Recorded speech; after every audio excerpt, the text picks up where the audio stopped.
Rescue mission. All right. Well, Major Glenn Ignazio is retired from Air Force Special Operations Command, done a lot of work with teammates that he works with on Ukraine and in Ukraine, and joins us once again now on this quote-unquote rescue mission. What do you think is next here? Great to see you, Connell. Yeah, I think it's absolutely appropriate. Zelensky needs to really form out there and get support if needed. As we talked just about the other day, I didn't think that the military cutback of weapons would have happened, or at least happened that quick. Hmm. Those supplies will dwindle down. Intelligence is much more matter of fact and immediate, and so the French are coming through with that. But I'll tell you one thing: if they ever cut Starlink off, you are going to kill people because they use that tremendously for communications and for the drone strikes that actually has kept Russia at bay. So Zelensky's doing what he needs to do in Europe. But to tell you, the best thing is to get this on track with Trump, get a ceasefire immediately, and let Trump be the formidable factor behind backing it up against Putin. That's an interesting point about Starlink, of course, a company controlled by Elon Musk. You and I have talked about this because of your, and that's why I mentioned it, connections in Ukraine. You kind of seem to have a pipeline of what people are thinking, the people who are fighting this war. So, no intelligence sharing, the weapons being cut off. What has the conversations been like? Do you know over the last couple of days? Yeah, I keep in touch daily with my teams out there. Always tracking them, keeping them safe. But on the Far East, and I think we've said it, any of the fighters, the warriors that truly are engaged with this, they're going to fight continuously. They're fighting for their country, and with or without the United States or others, they're going to continue that fight as far as Russia being the invader to this. Yeah. So that'll continue to happen. It's just how hard does it make it for them?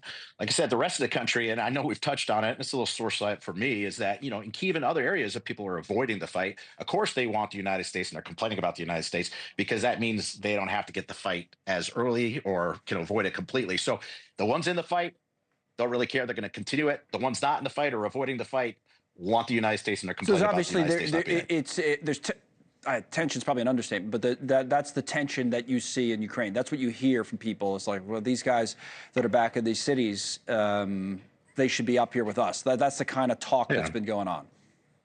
Yeah, and it's what I experienced personally. Originally, when I started the efforts here with my teams, we were actually going to help the special operations roles out and help them formulate mission planning and so forth. And when Right. we showed up in Kiev, it was like Paris in the 40s. It's like that. When we saw the military age males that should be in the fight, avoiding it or on the borders trying to get out, we said, wait a minute, why are we going to put our butts on the line if they're not even fighting for it? So we supported the others in the fight rather well, but we turned more to the humanitarian effort. So that's one of the things that I've criticized about Zelensky and the Yeah. conscription in the past. When But did that's that where it comes from. happen? When did that really start to turn? Because my thought was it wasn't like that at the beginning. I've talked a few Right. times about covering the refugee crisis, but also being surprised by just meeting all the people, especially young guys, going back in to fight when we thought we were only going to see people coming out.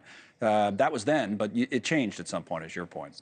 Yeah, you're absolutely right. I mean, there's millions flooding out. There's so many people from all different countries, U.S., everything, that have flown in and fought it, and we've lost some of our friends too. But that happened, I would say, probably about a year or so afterwards, where people started going in. You started seeing things, how supplies, logistics working out, and some of these instances in Kiev.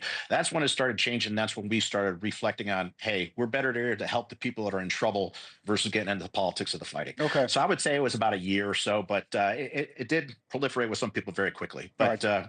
that's where we're at. Good insights as always, Glenn. Thank you, Glenn Ignazio. Now, we didn't get